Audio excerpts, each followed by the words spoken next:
ang explain ko sa inyo ngayon, paano ba tumatakbo ang matrix spillover. Okay, so ganito po yan. Ang spillover po, lahat po yan nanggagaling po yan sa taas. Okay, halimbawa ito po yan, andito ka, dito ka naduktong. Siyempre ito may dinuktungan din yan. Ito, dito siya nakaduktong. Ito nakaduktong to dito. Okay, hindi na pinag-uusapan kung sino nag-invite. Basta nakaduktong yan, naka-spill yan dyan. Yan yung mga ano niya, structure niya. Halimbawa nandito ka, paano ka ba magkaka-spill over? Ang spill over mo ay galing dito, galing dito, galing dito. Kung meron pa sa taas yan, galing dito, galing dito, galing dito. Lahat ng mga nakaduktong sa taas, nakalinya. Diyan manggagaling ang spill over. Okay, depende po yan kung saan babagsak. Sa live good, depende yan kung saan babagsak. Kasi system na po naglalagay. Siyempre, yung nandito, ito may left and right din to. Ito may left and right, ito may left and right. Yung mga invite niya, nakasystematic na yan kung saan tatama. So, lahat ng invite nito, invite nito, invite nito, hindi lahat babagsak sa'yo. Kasi meron pa siyang kabilang linya eh. Okay? Okay? 2x12 po kasi yung bubuin. Hindi single line.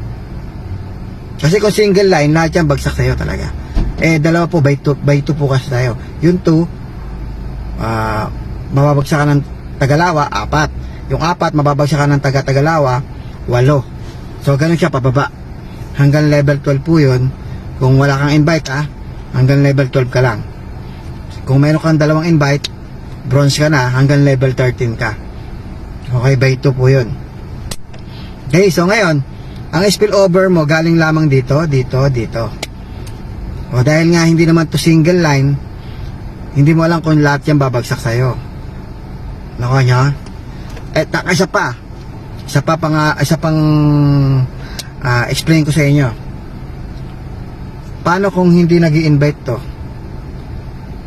Kung hindi nag-i-invite to, paano babagsakan? Paano ka magkakaroon ng downline kung hindi nag-i-invite to? Tama? Eh kung ito hindi rin nag-i-invite, di wala rin spillover. Kung hindi rin nag-i-invite to, wala rin spillover. So ibig sabihin, nakadepende pa rin yan sa sipag neto, tsaka lahat na sa taas. Nakadepende pa rin yan kung gaano kabilis mag-invite. Nakadepende rin yan kung gaano karami na na-invite neto ng mga nasa taas. So kung tatanungin mo kung gaano kabilis magkaroon ng laman ang matrix mo at kung gaano katagal mapuno ang matrix mo, hindi ko yun masasagot. Ang makakasagot nun, itong tatlo pataas, lahat ng mga nasa taas, yun ang makakasagot. Kaya kung gusto mong mabilis mapuno ang matrix mo, hindi ka nag-i-invite, di ba? Kung gusto mong mabilis mapuno ang matrix mo, i-follow up mo yung upline mo. Upline, mag-invite ka na! Mag-invite na kayo dyan, mga upline! Mag-invite na kayo para malagyan ako ng spillover. Di ba? Karaniwan, yung mga nagmamadali, yung mga walang ginagawa. Yung mga hindi nag-invite, sila yung demanding. Gusto nila magkaroon ng spill agad. Okay? So, gano'n na gawin mo kung gusto nagmamadali ka. So, ang swerte mo naman, kung yung naduktungan mo, okay, naduktungan mo. Gaya ako, in-invite ako eh. In-invite ako ni Kuya Noel. Hindi naman ako nakaduktong kay Kuya Noel. Kasi nung sumali ako kay Kuya Noel, marami na siyang invite. Ibig sabihin, may mga structure na siya sa ilalim. Malamang naduktong ako dito. Baka sabihin natin pang 4th level, naduktong ako sa ilalim ni Kuya Noel. Etong tao na to, hindi ko kilala, naduktungan ko to eh. Kung saan ako nakaduktong, di ba? Kung saan ako nakaduktong, ibig sabihin, swerte nito. Kung eto, halimbawa kung eto ako naduktong ako dito. Eh, bumuo ako ng sarili kong grupo. Ibig sabihin, nag-invite ako. Dumami ng dumami yan. Nagkalaman ba matrix nito? Oo naman, swerte nito. Nagkalaman ng matrix. Ito rin, swerte nito. Ito rin, swerte nito. Kasi, lumaki ako. So, ngayon, balitanin natin. Halimbawa, ikaw to. Ikaw to. Ha? Tapos, ako to. Ako to. Nag-invite ako. Babagsak sa ilalim mo? Oo naman. Mababagsakan ka. Kasi, medyo masipag ako eh. Medyo, di ba? Mababagsakan ka. At yung naibagsak ko sa'yo, masipag din. Dumami. Ano mangyayari sa'yo? dadami matrix mo. Okay? Dadami matrix mo. Ibig sabihin, nakadepende po yan kung saan ka naduktong at yung mga tao sa taas mo kung gaano sila kabibilis para malagyan ka ng spillover. Nakuha niyo po? So ngayon, kung tanatanong nyo kung gaano kabilis, kung gaano katagal, kung kailan ka magkaka-matrix, hindi ko po masagot yan. Depende po dito sa mga nasa taas kung gaano sila kabilis. Nakuha niyo po? So ganun po sumatakbo ang matrix natin. Kung ako sa'yo, huwag ka na maghintay ng spillover. Ito ka, huwag ka na maghintay ng spillover sa taas. Ikaw to, gumawa ka ng sarili mong matrix. Mag-invest ka ng dalawa. Kasi pag naka-invest ka ng dalawa, bawi ka na eh. Balik na yung pera mo eh. Ba't ka pa maghihintay ng matrix? Eh pag naghintay ka ng matrix, pag nakadalawa ka, magkano yun? $50. O sabi mo isa na lang, $25 ang kinita mo. O, gano'ng katagal kikitain yun pag umasa ka sa spillover? Kailangan mo ng 100 tao na spillover, 100 tao na spill sa account mo bago mo kitain yung $25. Eh samantalang pag nakaisa ka lang na direct invite, $25 ka agad. Di ba? Ba't ka pa maghihintay, di ba? So, kung dalawa yan, $50 yan. Bawi ka na, hindi. Bawi ka na sa nilabas mo. Mag-invite ka ng dalawa. Pangalawang advantage pagka nag-invite ka ng dalawa man lang, at least dalawa pataas. Yung dalawa mo, turuan mo kumuha ng dalawa. Unang linggo mo, dalawa. Okay, unang linggo, dalawa. Yung dalawa mo, turuan mo makadalawa. Di pangalawang linggo mo, 4. Yung nasa ilalim ng dalawa. Second level ka na. So yung 4 na yon, turuan mo ulit kumuha ng taga-tagalawa. Pan third week, may laman na yung third level mo. 8 yung laman ng third level mo. So pang fourth week, yung 8 magi-invite sa loob ng 1 linggo. Pagdating ng fourth week, meron ka ng fourth level, 16. Bumilang ka lang 12 linggo. 12 linggo, puno ang matrix mo. Isang tao, 2 lang. Nakuha nyo?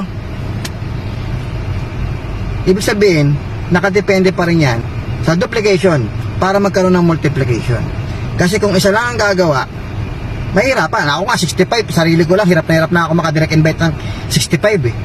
Para mabuo yung matrix mo na 8,190 people hanggang level 12, hindi mo kaya mag-isa yun. Kailangan every single person mag-duplicate man lang. At least dalawa bawat isa. Puno ang matrix mo. Eh paano yan? Sa 65 na invite ko, ito, may kaso pa. Sa 65 na invite ko, mayroong mga tao doon na hindi nag-invite. Halimbawa na para madaling computer na. Halimbawa, 100 yung invite ko. 5 ang hindi nag-invite. Ibig sabihin, 95% nag-invite. 5% lang ang hindi nag-invite. Pero yung 5 hindi nag-invite, kumikita ba? Oo naman, kumikita yun. Bakit? Kasi, dinala nung 95. Yung 95 na nag-invite, na-spillan yung 5. Na-spillan yung 5 hindi nag-invite. Na-spill overan ng mga nag-invite. Eh 95% nag-invite, 5% lang hindi nag-invite eh. Kumita yung hindi nag-invite. Yun yung sinasabi kong jackpot. Jackpot ka kasi yung grupo na salihan mo, masisipag lahat. Yung man napagduktungan mo, eh dito ka naduktong, di ba? Lahat to masipag. Kaya lahat yan, na-spillan ka. Kasi 95% nag-invite eh. O balik rin natin. Sumali ka. Tapos, 5% lang ang nag-invite. Sa 100 na na-invite ko sa 100 na na-invite ko, 5 lang doon ang nag-duplicate. 95% hindi nag-invite. Sa tingin mo, malaki ang matrix natin? Maliit. Paghahati-hatian nyo, 95%. Yung 5 lang ang gumalaw. Konti ang matrix natin.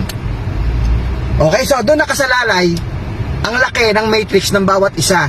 Kasi yung grupo, kung masisipag lahat, majority masipag, majority nag-i-invite, damay-damay na yung mga hindi nag-i-invite. Wag na wag lamang na mas malaking porsyento na hindi nag-i-invite kaysa doon sa nag-i-invite. Kailangan mas mataas yung porsyento ng mga nag-i-invite dyan sa grupo mo. Ikaw kausap ko, wag ka nang tumingin kay upline, wag ka nang tumingin kay downline. Ikaw ang kausap ko. Kasi ikaw yung nangangarap eh. Ikaw yung ano eh. Ikaw yung gustong kumita. Wag ka mo nang tumingin kalawat kanan. Wag ka mo nang tumingin sa taas. Ikaw. Di ba ang goal mo kumita? Gusto mo yumaman. Gusto mong kumita ng malaki. Gawin mo, bumuo ka ng grupo. Bumuo ka ng sarili mong grupo. Huwag mo nang iasa kay upline. Mula sa'yo pababa.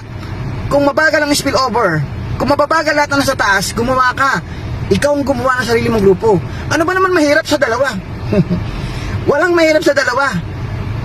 Naka-mindset ka kasi gusto mo lahat bigay lang. Eh yung ibibigay sa'yo, kung tutusin, kung ikaw nag-invite, nakuha mo yun eh. Dahil ayaw mo mag-invite, siya nag-invite. Ba? Eh sasali naman pala yun. Hindi mo lang in-invite. Dahil feeling mo, ay, spillover na lang. Aasa na lang ako sa spillover. Eh kung tutusin, ikaw nag-invite lang. May $25 ka pa kagad. May matching bonus ka pa sa kanya na 50%. Lifetime. Lifetime. Habang kumikita siya ng matrix, may 50% ka. So ngayon, kung ako sa'yo, bumuo ka na lang ng grupo. Kasi ikaw yung nangangarap eh. Ikaw yung gustong kumita. Ikaw magbebenepisyo nito. Pamilya mo makikinabang nito. Kaya sana, ikaw na lang. Huwag mo nang iasa sa taas. Oo, sinabi ng speaker, pag walang invite, kikita. Pero gaya na sinabi ko doon sa mga senaryo na sinabi ko kanina, bakit ka susugal? Eh kung matapat ka sa mga upline na hindi marunong mag-invite, na hindi masipag mag-invite, na yung mga upline na yun, ganun din ang iniisip kagaya mo, yung mag-umasa sa spillover. Eh lahat yan umaasa sa spillover. Di ang bagal nyo. Ang inaasahan nyo lang yung masipag doon sa taas. Eh yung masipag sa taas, ilan lang kayang invite no? 10 lang, 20 lang. Oh, ilan lang kayo pagka bumagsak sa ilalim nyo yun. Pag natapat ka doon, eh ba't sinasabi ng speaker, kikita kahit walang invite, pwedeng mapuno ang matrix? Oo nga, pwede nga yun. Pwede talaga yun, nangyayari talaga yun. Dami na nga nangyaring ganyan eh. Kinuwento ko na kanina eh. Kasi ikaw, saan mo gustong sumama? Doon sa mindset ng 5% o sa mindset ng 95%? Yung 95%, ang mindset nun, bubuo ako ng sarili kong grupo. Hindi ako aasa. Pangalawa, pag naka-invite ako ng dalawa, balik na pera ko. Pangatlo, may matching bonus ako sa matrix niya, lifetime, 50%. Yun ang mindset nun. Apat, syempre may pangarap siya. Kaya niya ginawa mag-invite, hindi na siya umasa. May pangarap ako. Bago tirahin ng iba, titirahin ko na. Bago pa tirahin na upline, titirahin ko na. Gayun ang mindset ng 95% sa grupo mo. Yung 5%, asa. Kung may pangarap ka, ba't ka asa? Kung kaya mo namang gawin, ba't ka asa? Pinag-usapan dito, pangarap mo. Eh sa trabaho mo nga eh, kahit hindi mo naman trabaho, tinatrabaho mo, magpakitang gilas ka lang kay boss. Kahit hindi mo trabaho, tinatrabaho mo. Sumikat ka lang doon sa trabaho. Mapakita mo lang na hindi ka kamote. May pakita mo lang na alam ko lahat ng station, kaya ko yan. Kahit hindi ko trabaho, tatrabahuin ko, papakitang gilas ako. Doon nga, ginawa mo lahat eh. Wala naman naghihintay na kayamanan. Wala naghihintay na pangarap. Sa minimum salary. Bakit dito hindi ka umepal? Doon nga sa ibang company, sa corporate world, sa employment, umeepal tayo eh. Nakikiepal tayo kahit di natin trabaho, kahit di natin alam. Masabi lang na alam ko yan, magaling ako, kabisado ko yan. Pakitang gilas ako. Ba't di ka dito magpakitang gilas? Huwag ka nang umasa sa taas, trabahuin mo na. Trabahuin mo na, mag-invite ka ng sarili mo. Dalawa lang naman yun, dalawa lang. Yung dalawa mo, turuan mo magdalawa. Tapos yung dalawa nila, turuan nila magdala-dalawa. Every single person, dalawa lang. 12 linggo, puno ang matrix mo. Pang 13 weeks mo, puno ang matrix ng dalawa mo. Pang 14 weeks, puno ang matrix ng pang 3rd level mo. Pang 15 weeks, puno ang matrix ng susunod na level. Tuloy-tuloy po yun. Lahat kayo, mapupuno ang matrix. Kung gagawin yung goal ay makadalawa sa loob lamang ng 1 linggo. O ayaw nyo ng 1 linggo, di gawin mo 1 buwan. O 1 taon, puno ang matrix. Paano kung weekly? At ito pa, habang hindi na pupuno ang matrix mo, may natatanggap ka, wala. Meron, kahit hindi pa puno ang matrix mo, tumatanggap ka na buwan-buwan. Kaya kung ako sa'yo guys, huwag ka nang umasa sa spill. Huwag ka nang umasa sa spill. Ang daming tao. Kung ano nakikita mo, kung sino nakikita mo mga milyonaryo ngayon sa Pilipinas, ilan na po na-create na millionaires? Baka kasama ka na sa naging milyonaryo. Tirahin mo na. Huwag ka na maghintay ng spillover. Okay? Huwag ka na maghintay. Kung mabagal yung taas, bilisan mo na. Huwag mo na iasa sa kanila. So, ulitin ko, kung mayroon kang pangarap, huwag mo nang iasa sa ibang tao yan. Ikaw ang may control. Huwag mo nang iasa yung control sa kanila. Ibig sabihin, umaasa ka na lang sa control sa kanila. Sila ang may control para yumaman ka. Kung mabagal sila mag-invite, mabagal din ang matrix mo. Ikaw ang may pangarap. Huwag mong gagawing iasa sa ibang tao na bumuo ng pangarap mo. Ikaw ang bubuo ng pangarap mo. Dapat ikaw may control. Kung gusto mong mabilis makuha pangarap mo, bilisan mong gumalaw.